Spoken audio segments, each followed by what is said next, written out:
everybody. Good morning, good afternoon. Thank you so much for taking the time today to join us at Global Genes Live, a rare event, a rare patient advocacy summit. We are excited for our upcoming session, which is today, Navigating the Transition of Care for Young Adult Patients. My name is Amy Ohmer, and I am the director of the International Children's Advisory Network, and I will be your moderator for today's session. Before we get everything kicked off, I wanted to review a few brief housekeeping notes. First, all attendees are currently muted by the moderator to reduce any interruptions. We encourage you to use the chat function in the On24 window for any questions you may have throughout the session, and the moderator team will present them to the speakers. To open the chat, please click on the blue chat button located on the meeting controls at the bottom of your screen. If there are questions that are not able to be addressed by the speakers or we run short on time, we will do our very best to follow up after the program. Also, make sure to post your top takeaways and fun moments during Global Genes Live on social media and tag at Global Genes for a chance to be featured on our social media channels. The official event hashtag is hashtag 2020 GG Summit. Finally, we encourage all of you to participate as active listeners and take advantage of an opportunity to hear from leaders and experts here and ask questions of them. This program is your time to learn and find answers on critical challenges in rare disease research. I am now so very pleased to welcome our discussion leaders, Sneha Dave, founder and executive director of the Health Advocacy Summit, Leah Ratner, fellow and physician at Brigham Women's Children's Hospital, and Mary Zupanc, co-director and chief neurology strategy officer at the Neuroscience Institute at Chalk Children's Hospital. They will each share a more complete background as we delve into the conversation. But for now, I would like to start and have Sneha kick off with an introduction of herself. Sneha? Yeah, hi. I'm so excited to be here. My name is Sneha Dave, and I'm 22 years old, and I graduated from Indiana University this past May. I have lived with ulcerative colitis since I was 6 years old and now live with the J pouch, which is basically when my small intestine is built into the shape of a J. And I also live with chronic antibiotic refractory pouchitis, which I'm still seeking treatment for at this time. When I was a freshman in college, I created the Health Advocacy Summit, which is now a national nonprofit organization with international presence to connect and empower adolescents and young adults with chronic and rare diseases. We focus on various programs and initiatives. We started out as a very small summit in the state of Indiana in October 2017, where we covered topics such as navigating employment, navigating the various school systems, health policy education, and mental health. And since then, we were supposed to be in 6 different states in 2020. However, we have evolved considerably. We facilitated an international virtual summit this past August, on August 8th of 2020, where we connected a global community of young adult patients to discuss the current challenges that we are facing as we're entering adulthood with a lifelong condition. So I'm so excited to be here and share a little bit more about my own journey as well as our work with Health Advocacy Summit. That is fantastic. Leah, do you want to tell us a little bit about yourself? I'd be happy to. Thank you all for having me. It's an honor to be here. My name is Leah Ratner. I am a physician. I just finished fellowship, actually, but I am a physician at both Boston Children's Hospital. Oh, okay. I'm a physician at Boston Children's Hospital as well as Brigham and Women's Hospital in Boston. I work with our Bridges Adult Transition team. I am dually trained in internal medicine and pediatrics and work both in outpatient as well as inpatient for our young folks with chronic complex and rare pediatric onset disease to transition them to the adult facilities around the area and sometimes around New England.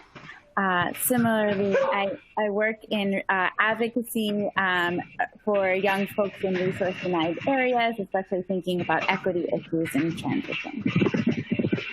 That's Awesome. Thank you. And then I thought we could go to Mary. Mary, would you like to tell us a little bit about yourself? Well, I'm a more senior physician. I guess I could use that word because of COVID-19. I'm 68 years old, and so I was told that I was a senior physician and had to do most of my visits via telehealth. And I'll talk a little bit about that later because I think telehealth may be the silver lining in the pandemic in terms of joining adult providers, pediatric providers, and families together at a single visit. But I'm from the Midwest. I was a University of Wisconsin graduate. I was a nurse before I became a physician, and I graduated long before there were nurse practitioners or advanced practice nurses. So my background has evolved from nursing to medicine. So I see both sides of healthcare, if you will, from a medical provider's perspective.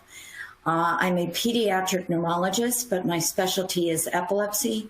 I take care of many patients who have refractory or difficult to control epilepsy and underlying conditions like CDKL5, FOXG1, Dravet syndrome, rare conditions that my adult counterparts have difficulty.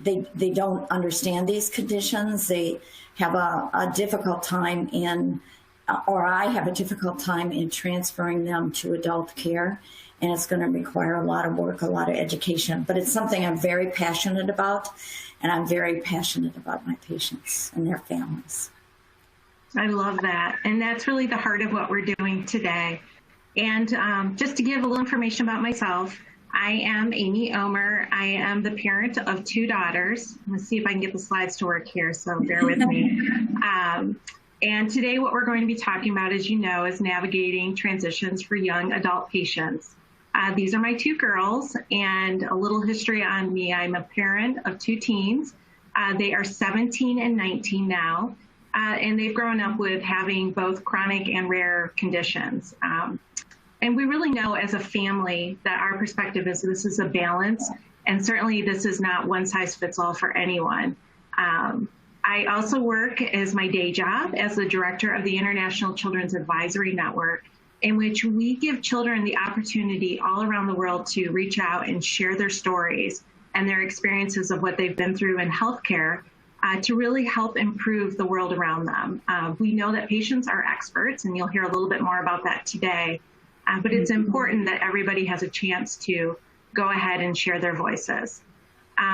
We'll have some questions today. Here's some sampling of questions we might be asking, but certainly we encourage you all to write in and share your own questions and share your own voices, because we do have such a wealth of expertise here today to get started with. What I wanted to do too is to turn this back over to Mary. She had some slides to go through and share a little bit more about her perspective. So Mary, did you want to start with that? Sure. I moved the slides ahead. Is that right? Can I do that? Oh, there we go. Transition is a slippery slope, is the way I look at it.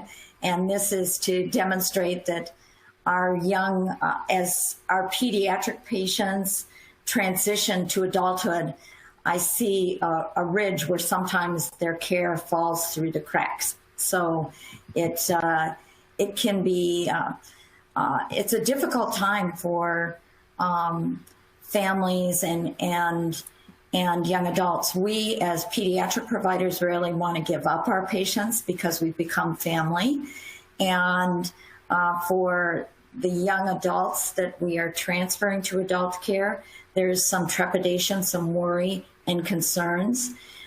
During this time of transition is a higher risk, we know, for non-adherence or obtaining your medication, because the pediatric providers may say, well, we're not refilling the prescriptions anymore. You need to get it from your adult provider. The adult provider says, well, I really don't know you that well. You should really get it from your pediatric provider. And so there's lots of risks there. In addition to insurance changes, which I think make it particularly difficult to navigate. Sometimes during puberty, the disease can diseases can change and worsen. And we know from statistics that this transition phase is a process, but there's higher risk for emergency room visits, surgeries, hospitalizations, treatment dropout, and unfortunately that can sometimes result in death. So for a Children's Hospital of Orange County, and I'm also a board of directors member for the Child Neurology Foundation, and the Child Neurology Foundation led a transition committee for over 2 years, and we had people on this committee who were not all physicians. There were parents, young adults, adult providers, pediatric providers, community advocates, lots of different people who shared many different perspectives on how transitions should occur. So if you get a chance to look at the Child Neurology Foundation and the 8 common principles of transition, it's really a treasure trove of information. And there's an English version and a Spanish version now that I think can be very helpful for families, for physicians, other providers. And so we have followed that template because I am so passionate about this to develop a Children's Hospital of Orange County formal transition program. And we were able to secure a grant partially from the Epilepsy Foundation of America, the Orange County chapter, as well as from our hospital itself to develop a formal transition program with I feel like I'm the least important person. I feel like the patients and my young adults and adolescents are the most important component, and parents, along with our nurse practitioners. We have a resource specialist, a social worker, trying to navigate this process. So we begin with introducing the concept of transition right around 12 years of age. And that may seem a little early to everyone, but it's just an introduction. And parents go, well, we're never going to leave. And I think it's important to introduce the concept of transition early and understand and help our families show our families and patients that we're not going to throw you out. We are going to work with you so that you can learn to self-manage your disease and your medications if you have medications. We're going to go over this plan on a yearly basis or maybe biannual basis if necessary, and we'll walk you through it so that everybody's comfortable at the end. But I would encourage you to look at the Got Transition, which also has some really good materials, and the Child Neurology Foundation, looking at what we call common core elements. That is terrific. And such a good amount of information. One question just came in, and I thought I would throw it out to the group, and whoever would like to answer it. We were asked if someone wants to know more how physicians can best connect with adolescents during this challenging time, would you work closely with, say, school nurses? Oh, I think working with school nurses is very important. It's a partnership. It takes a community, really, to, it depends on, lately, I think, because funding supplies are so limited, oftentimes there isn't a school nurse within the school itself, but as much of a presence as the school nurses can be, they can work with an adolescent and young adult to help with the transition process. I don't know what you all think. Leah, what do you think? Sure. So I work we do all of our transition with a multidisciplinary team. So I am privileged to work with a social worker. We have a nurse transition coordinator and a nurse practitioner that is part of all of our cases from beginning to end of transition. And so Our social work team is like absolutely fantastic at sort of reaching out and collaborating with the community in whatever way the patient and or family needs for support to make the transition successful and to have advocacy behind that from all sort of aspects of their care.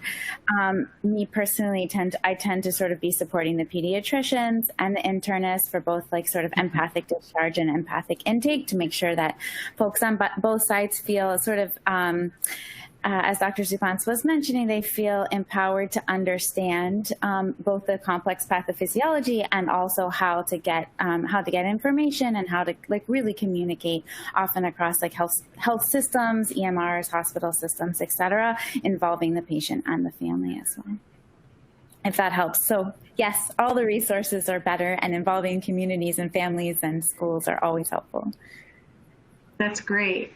I want to make sure we get Sneha's perspective on the age of transitioning. What do you think about that? You heard just a second ago when Dr. Zupanc was talking about starting early.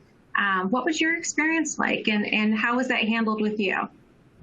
Yeah, definitely. I completely would agree with starting as early as 12, if not earlier. I think transition is a process that has to be very slow because there's so many components to transitioning and the eventual transfer into adulthood.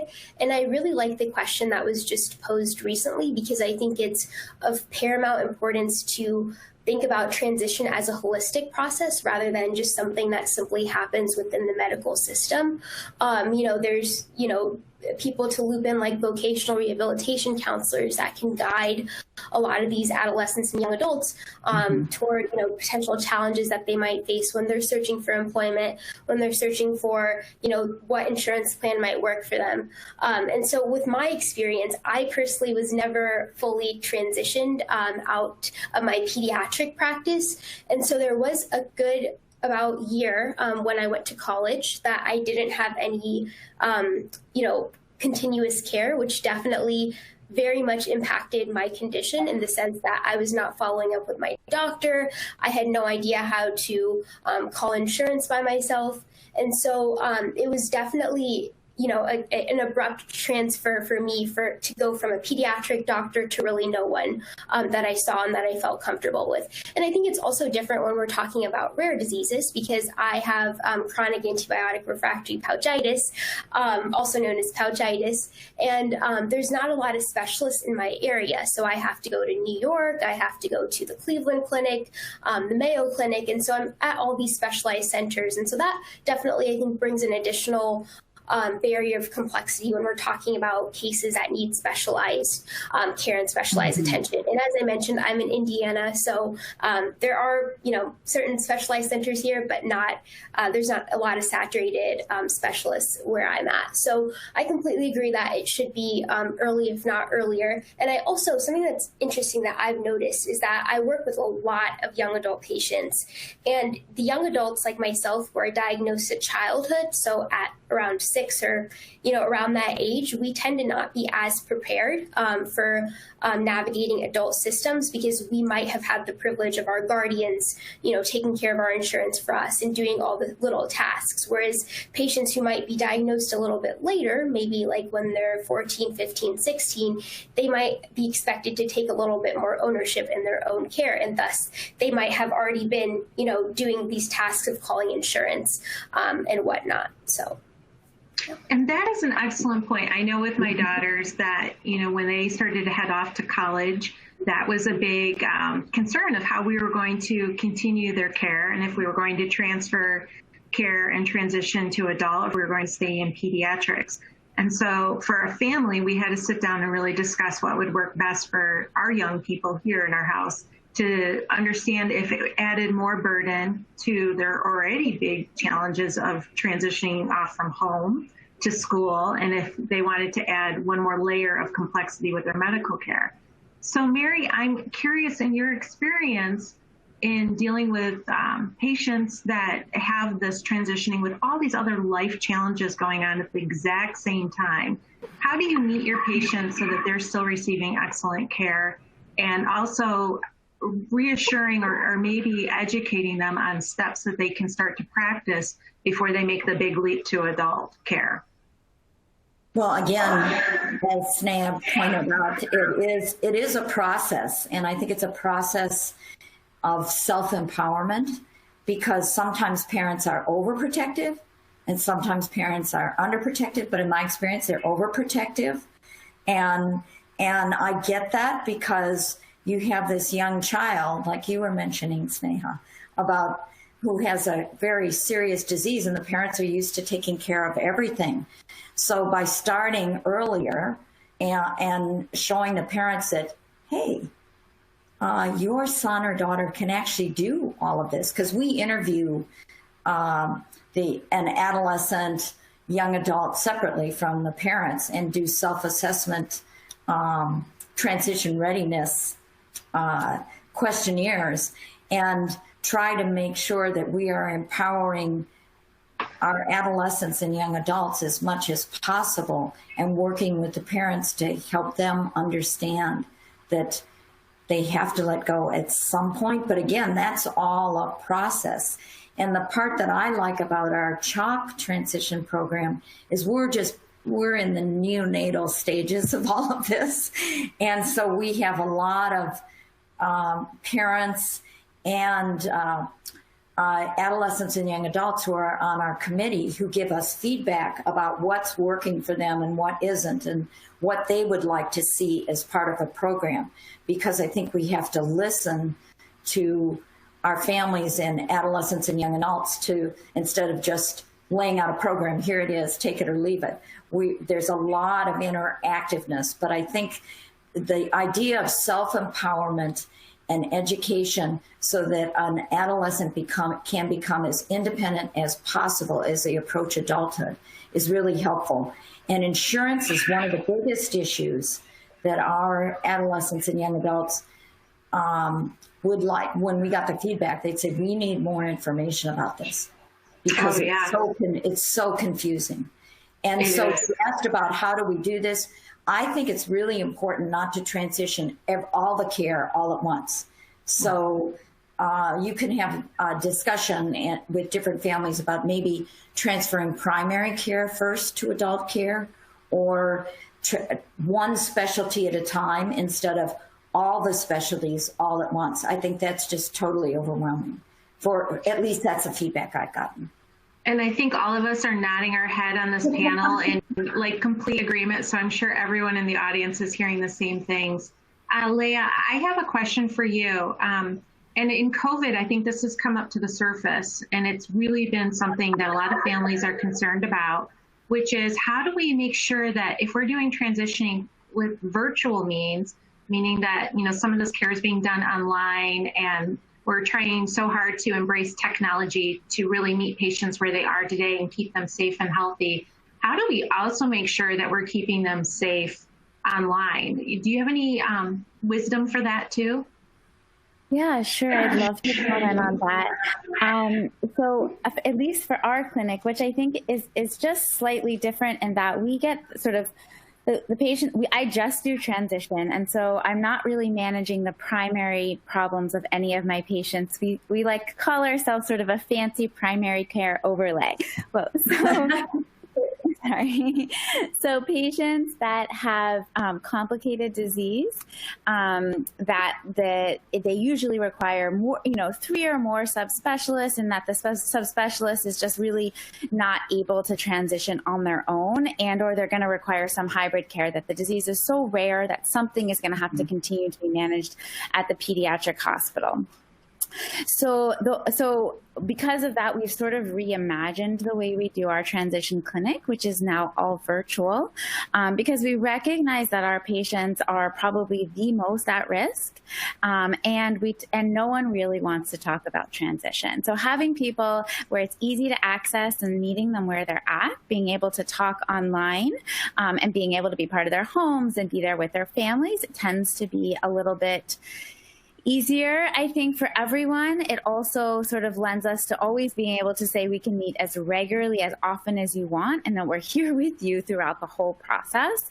And some of our families and patients want to meet every week, every time they meet a new doctor that's part of their team, or they want to reflect on this, or sort of as we do a lot of sort of self-care management, but then also we talk a lot about unburdening them of the process and like letting us help them navigate the health system while simultaneously advocating. So a lot of that stress of like who's going to be the right doctor and who's going to really understand and own my care really falls on our team, and like really encouraging them to just the patient and family to start understanding their process, being able to explain, making their own medical summaries, recognizing their medication.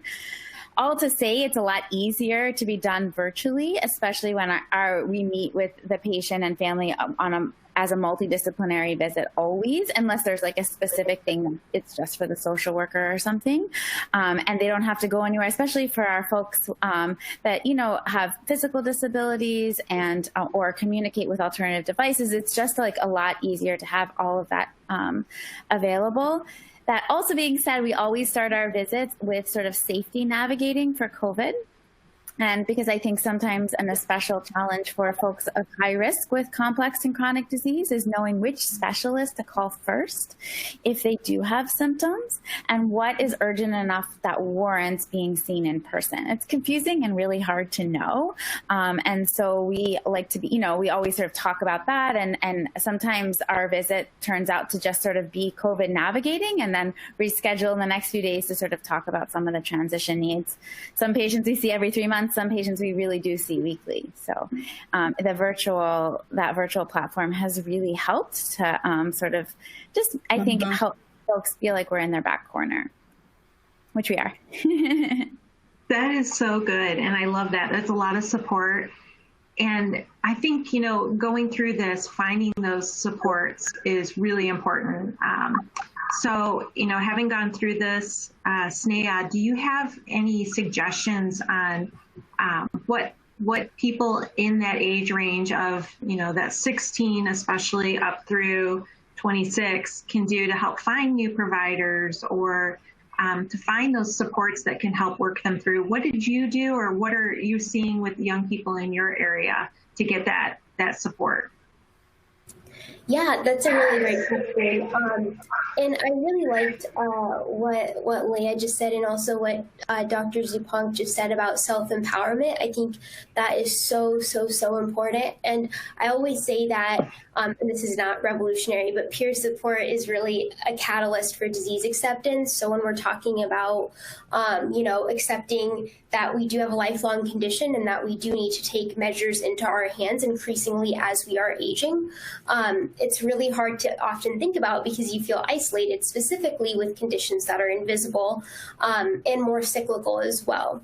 And so it's really powerful to be able to, sit in a room with other young adult patients and really communicate the challenges that we feel are unique to us, but are really shared challenges. So, things like navigating insurance. For some people, they have to enroll in Medicaid when they're 18. But for others, those of us who are lucky, we get to stay on our parents' private insurance. So there's so many different ways to transition, and it's very, very dependent on the individual.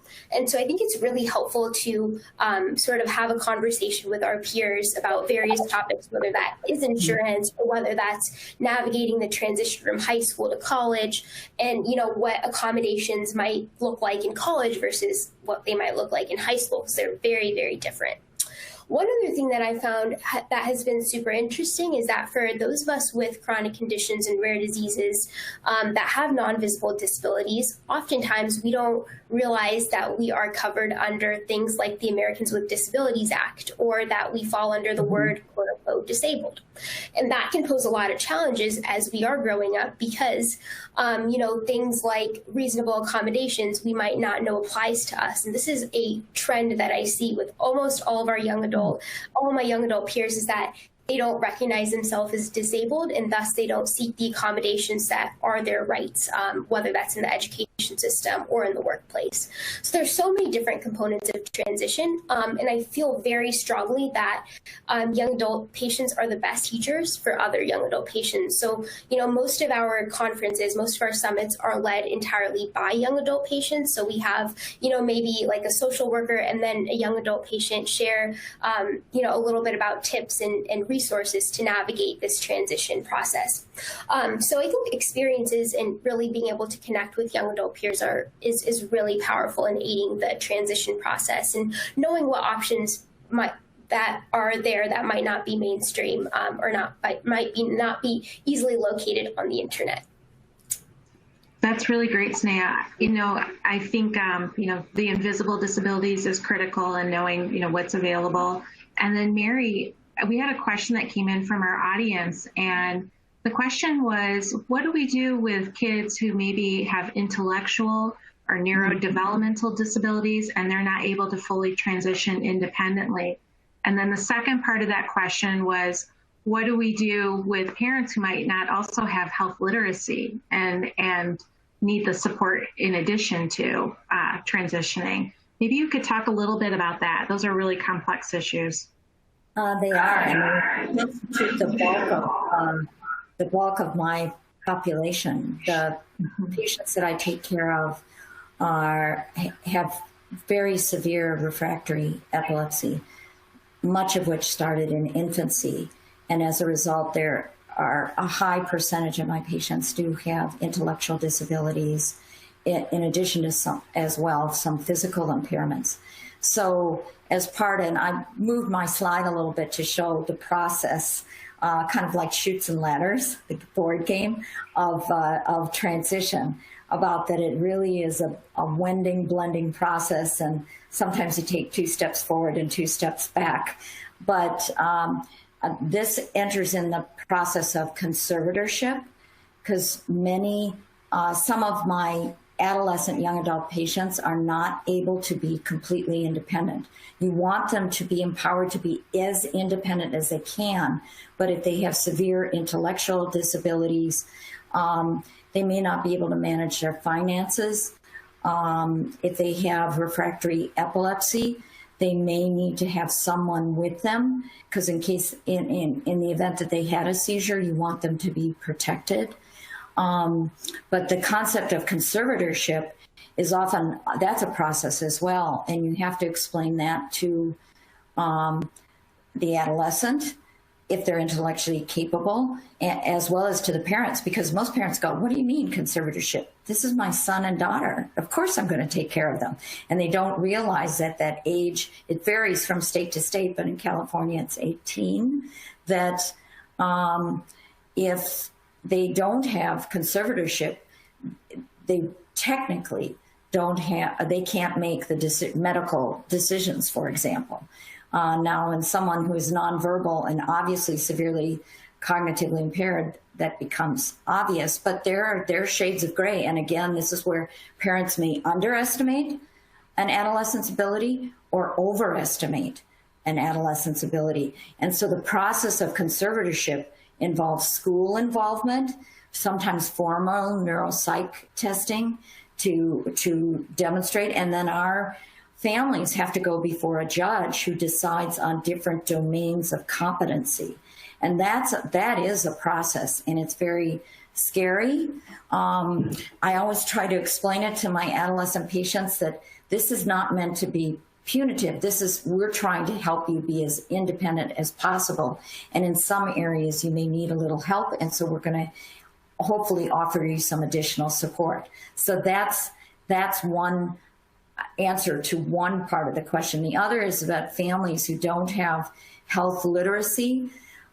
I think part of the process, again, of transition is not only educating our adolescents and young adults, but also the parents as much as possible. Like we have group sessions with adolescents and young adults, as well as parents, sometimes separately, sometimes together, to try and help help them navigate the healthcare system as best as they can and understand terms, understand the medical condition, understand medications, side effects. But that's why it is a process, and it can be very, very complicated. So I hope that answers most of the questions. I'd be interested to see what Leah and Sneha have to say as well. Yeah, I was just going to say, Leah, if you want to go ahead and answer a little bit of that. We're about 10 minutes right now, so I want just a answer from you on that. And then I want to ask you, so the second part of your answer, if you could tell me what your best tip is after you finish the conversation. I think all of us should probably share a little bit about that, what you think is your very best tip for transitioning. Well, that's a good question. So I guess I'll first go with the discussion around young folks with NDD, IDD. And I think my big addition, I think that Mary had a wonderful summary. We could probably talk about guardianship probably for another entire hour. And that's really a whole nother process that we often spend a lot of parallel time talking and thinking about. But I think on top of that, we work a lot, as our young folks are aging, so are their parents, who are often their primary caregivers. And so we also talk about their transition. I think we're like a med-peds team. And so we're very we think a lot about the care and the health of the adults who are aging as well. Especially in COVID, we talked a lot about the parents' advanced care planning and what contingency guardianship was available, alternative guardianship, et cetera, and also how they're getting respite care, especially in quarantine, caring for their young one and loved one that's high risk, because ultimately without some of these some of that respite, really care suffers for everyone. And so we offer a lot of support in different ways around that and sort of really bringing that to attention. In terms of the health literacy, that's a huge part of what we do. Equity and advocacy is a huge part of our work. And I think one really practical thing is a kind of what I was alluding to before, is we always start out every visit with both goal setting from what the family feels is most important, or the family and or patient, depending on who's participating, but also sort of reminding them that we are here to navigate the system and advocate for you, and unburden you from some of these things that feel that you so that you can work on sort of figuring out how to best care for yourself or for your loved one.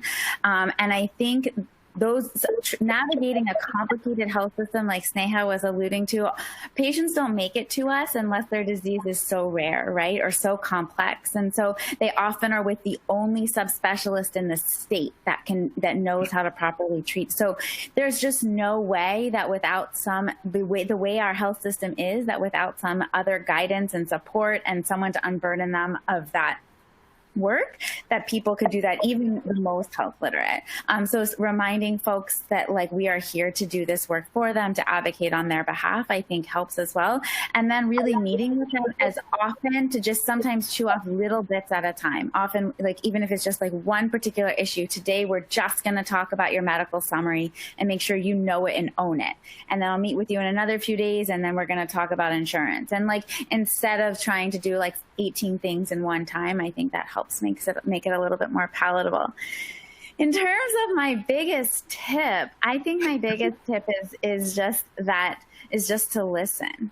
I think what Sneha said is that our young folks are our best teachers, they're the best advocates, and they often know they have the most, everyone has a unique experience. So though there are so many valuable shared experiences, I think listening and sort of meeting them where they're at is how this process is going to be, how it's going to be successful for them. I think on a macro scale, the advocacy and the systems navigation and recognizing racism and inequity as a provider and really naming it and calling it out in places where it's difficult, I think that's my biggest step, to be brave and courageous like that, because otherwise we're never going to have equity in transition the way that we need to if providers are not really naming those systemic oppressive forces.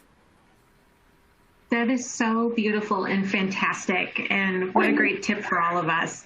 Sneha, did you want to go ahead and tell us what your best tip is? Yeah, definitely. Really fast, I just want to touch on health literacy as well. I think it's so important. So as part of Health Advocacy Summit, we also do work in South Texas, so in the Rio Grande Valley, around 10 minutes away from the border of Texas and Mexico. And it is so profound how so many of the resources that we talked about here are completely non-existent. And, there's no sort of recognition that for a lot of times that sickness can occur in young people.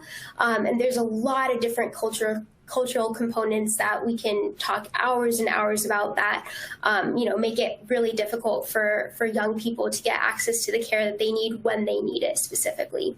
And I think, one of my biggest tips for transition is to ensure that we are protecting the emotional well-being of young adult patients, because it is so stressful to be going through this process. I mean, it's already, as I feel like everyone can acknowledge, it's already very difficult to be, an adolescent and young adult in this day and age, but it's very, very challenging to add a chronic, rare, lifelong condition with that as well.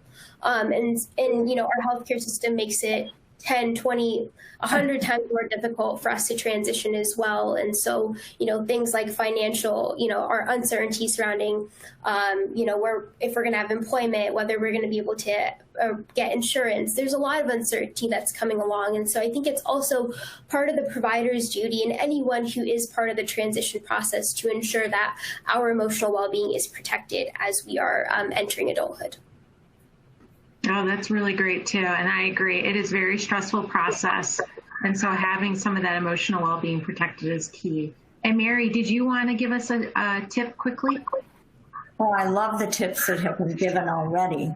I guess my take home would be that as a pediatric provider for children with rare diseases and difficult diseases, I let my families and adolescents, young adults know that I have their back and that I'm not going to let them fall into the abyss and into the crack. And that if there are issues, I'm here to help them, even when when we transition to them to adult care. They know that they can still call us if there are issues or problems. It's not like we cast them out and, fly, and that if they have questions or issues, we're always going to have their back.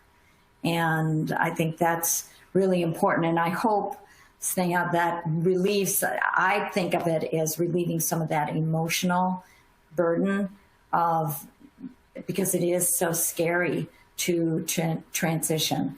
And as a result of this whole transition process, getting back to what Leah said, it's always really important to listen, because our adolescents, young adults have a lot of really valuable, and families have very important information about the transition process and what's working and what isn't working. That is so true. And I think, for myself, the one thing that we've learned through our process of going through this is that it's okay to not know all the answers. My daughters started out very young, and the learnings that they've learned over time. But sometimes we have to go back and reiterate things that patients you might think they already know, but they might not know it. They might need a refresher, and that's okay. It's not one size fits all.